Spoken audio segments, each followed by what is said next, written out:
The 148-kilometre first stage of the UAE Tour, the only World Tour race in the Middle East, took the riders on a mainly desert stage from the Pointe at the Palm Jumeirah through the Dubai Silicon Oasis, a long flat road for the riders through the day, and it was an early break that established the advantage of no more than 3 minutes. Two riders from the Gazprom Veljko squad up the road with Vinny Zabu KTM pairing, and it was those riders that would contest both intermediate sprints of the day.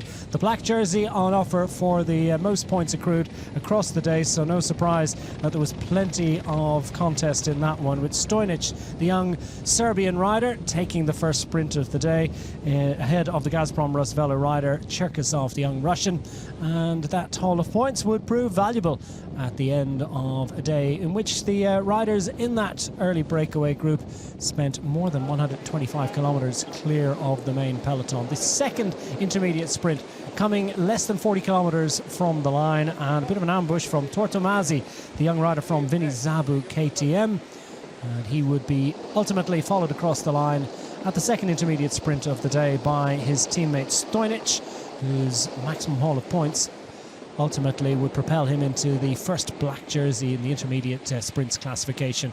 Those four riders up front became three, and that ultimately was whittled down to two, and inevitably their gap was coming down. The peloton led for much of the afternoon by the combined forces of Jumbo-Visma, UAE Team Emirates, Lotto Soudal, and the De Koning Quick-Step squads, deploying riders in the chase and making sure that there was never really any chance that this was going to be anything other than a big bunch sprint, with some of the best sprinters in world cycling assembling towards the front.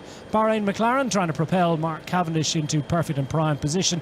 Jumbo-Visma with Dylan Groenewegen in fine form and looking forward to testing his sprinting mettle. As they came into the closing stages, Mitchell and Scott leading out for Luka Mezgec, and in fine fettle was Pascal Ackermann of the Bora Hansgrohe squad, launching to the line. Caleb Ewan trying to come on the other side. We couldn't get there in time. Rudy Barbier is showing great form as well, but no one was going to deny Pascal Ackermann, who took stage one of the UAE Tour, and with it, the overall race lead.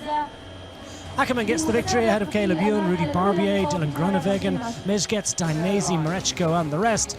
And Ackermann would don the leader's red jersey. First of the week, ball beaming smile, a familiar sight.